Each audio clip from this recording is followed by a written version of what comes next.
आवश्यक है। इसलिए आवश्यक है कि राम मंदिर बन के जानते क्या संदेश देगा? दुनिया का इतिहास भरा पड़ा है कि भाई भाई की गर्दन काट के गद्दी पे बैठा, बेटा बाप को मार के गद्दी पे बैठा। यह दुनिया को एक संदेश देगा कि एक ऐसा भी महापुरुष है, एक ऐसे भी भगवान है, एक ऐसी महान संस्कृति है जहां पिता के एक वचन के लिए संपूर्ण राज्य छोड़कर बेटा जंगल में चला जाता है। जहां जिसको राज मिलने वाला होता है वो खड़ाऊ रख के शासन करने लगता है, दूसरा भाई जंगल में चला जाता है। यह संदेश देगा। और दूसरा संदेश जानते क्या देगा? आज दुनिया में देखिए क्या है, रशिया ने यूक्रेन पर अटैक किया हुआ है, हमास ने इजराइल पर अटैक किया हुआ है, चाइना ने पहले तिब्बत को एक्वायर किया, अब ताइवान के ऊपर नजर है, कुवैत को इराक ने कैप्चर कर लिया। एनेक्सेशन, सब्जुगेशन एंड डोमिनेशन, पूरी दुनिया में कॉन्फ्लिक्ट है। भगवान राम ने क्या संदेश दिया? जब लंका को जीता, क्या एनेक्सेशन किया, अपने राज्य में लाया? नहीं। उसका सब्जुगेशन किया, कोई अपना डिप्यूटी अपॉइंट किया? नहीं। उसका कोई डोमिनेशन किया कि कोई उससे ट्रीटी रखवाई? नहीं। कहा भाई अपने अपने धर्म का पालन करो, बस हम इतने ही में करते हैं। तो पूरी दुनिया को जियो पॉलिटिकल संदेश अगर कोई देगा तो वो ये देंगे। और मैं एक बात और कहना चाहता हूं, जो आपने कहा राम शब्द का अर्थ जानते क्या है? रम धातु से बना है। जैसे आपने हिंदी में और संस्कृत में शब्द सुना होगा रमणीक स्थान, रमता जोगी, यानी जिसमें चीज सेटल हो। राम शब्द का संस्कृत में अर्थ है रमन्ते इति रामः, अर्थात वह एलिमेंट जिसमें संपूर्ण संसार सेटल्ड है। और वो एलिमेंट का संघर्ष किससे है? दशानन से, 10 मुख वाले रावण से, उसकी 10 इंद्रियों की बहिर्मुखी पिपासा से। और राम उत्पन्न कैसे होंगे? राम के पिता क्या नाम है? दशरथ। तो 10 इंद्रियों को रखेंगे तब भगवान, तब डिवाइन एलिमेंट आपके अंदर उत्पन्न होगा। Extrovert tendency of all the 10 senses को डिस्ट्रॉय करेगा और धर्म स्थापित होगा। जब ये कहने लगते हैं ये राम वो राम, तो मुझे जानते क्या नजर आता है? वही बच्चों को एलिमेंट्री पढ़ाया जाता है 1 2 3, फिर आगे जाके वो फ्यूचर में एमएससी मैथमेटिक्स भी करता है, बैलिस्टिक इक्वेशन भी बताता है। पर ये कहेंगे नहीं वो बैलिस्टिक इक्वेशन है तो फिर तो 1 2 नहीं पढ़ाना चाहिए, क्योंकि वो तो अलग है। मैं पहले भी उदाहरण दे चुका हूं।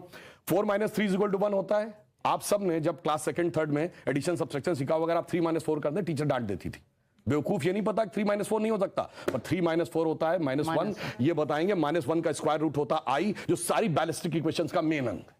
तो उस लेवल पे पहुंचिए तो समझ में आएगा जिसको आप कह रहे हैं बचकाना है वो कितना आलीशान है। ये जाके समझ में आएगा। डॉक्टर कलाम से पूछिए तो -1 के स्क्वायर रूट का अंतर समझ में आएगा। तो राम की कथा बहुत गहरी है और इसीलिए रामचरितमानस क्यों लिखा है? राम के चरित्र को मन में धारण करिए। रावण हर चीज में राम से बड़ा था जब राम लीला कर रहे थे। वैसे तो वो ईश्वर है, हर चीज में बड़ा, पैसे में बड़ा, उनके बाद सोने की लंका, उसके बाद रावण रथी विरत रघुवीरा। अगर देखा जाए पावर में उनसे ज्यादा बड़ा, 10 आदमियों की ताकत उसको, उनसे बड़ा पंडित मुस्सा जोधा और ना कोई दूजा है। अपने शीशों को काट काट शंकर को मैंने पूजा है। वो कहता इतने बड़े पुजारी तो राम भी नहीं थे। फिर किस कारण से वो हार गया? चरित्र में राम बड़े थे। इसीलिए तुलसी ने कहा रामचरितमानस। और चरित्र की याद दिलाएगा यह मंदिर, जो सिर्फ भारत के लिए नहीं पूरी मानवता के लिए श्रेष्ठतम मानवीय मूल्यों का प्रतीक होगा। इसलिए 21वीं सदी का महान भारत बगैर राम मंदिर के संभव नहीं था। इसीलिए अमृत काल के उषा काल में राम मंदिर उभर के सामने आ रहा है।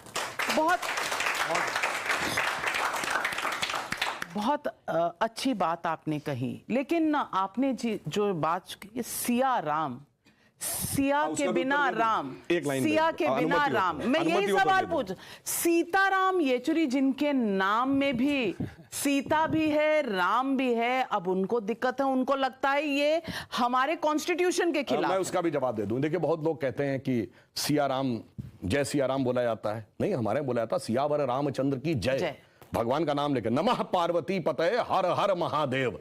मगर यहां पे क्या है? तो रामलला का मंदिर है। अभी तो रामलला है, बालक हैं।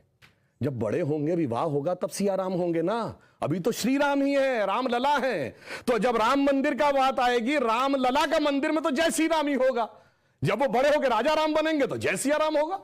और जय Shri Ram is a battle cry, ये भी कुछ लोग कहते हैं। सीताराम येचुरी जिन्होंने कहा कि ये हमारे संविधान के खिलाफ है कि इस तरह से पूजन हो, इस तरह से उद्घाटन हो। भाई निमंत्रण आता तो दिक्कत, नहीं आता तो दिक्कत, दोनों तरफ मोदी की दिक्कत। गुस्सा राम पर क्यों?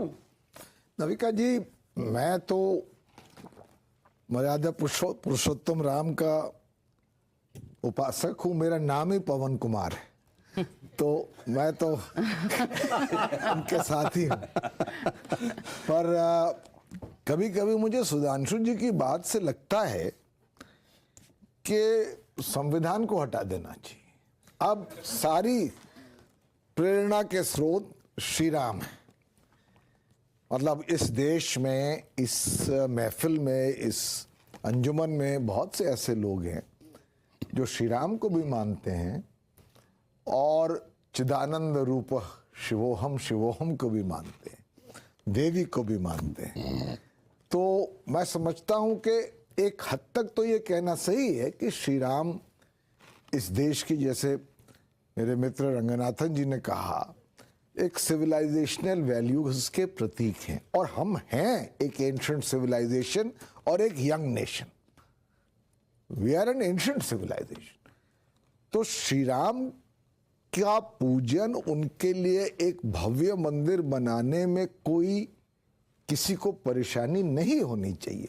साथ में मैं ये कहना चाहता हूं कि सब चीज को दरकिनार करके अब श्री राम को, कि वो हर चीज के वो आज प्रेरणा, यानी इस देश में अगर श्रीलंका के साथ हमारे संबंध बनने तो हम श्री राम जी के पास जाएं, ऐसा भी नहीं होना चाहिए। देखिए, क्योंकि मैंने शुरू में ही कहा नाविका जी, श्री राम का असल स्वरूप ब्रह्म है, जो आप में भी है, हम में भी है, हर संप्रदाय में, हर समुदाय में है, सब में है।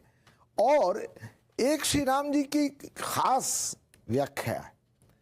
जब उनकी पैदाइश होती है, तुलसीदास लिखते हैं, भय प्रगट कृपाला दीन दयाला। वो कृपालु हैं।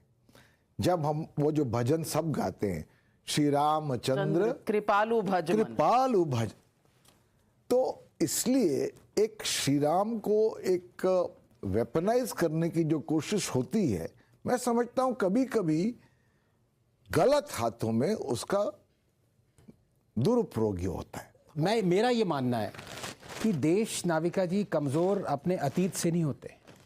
देश कमज़ोर होते हैं जिस तरह से उनको उनका अतीत पढ़ाया जाता है।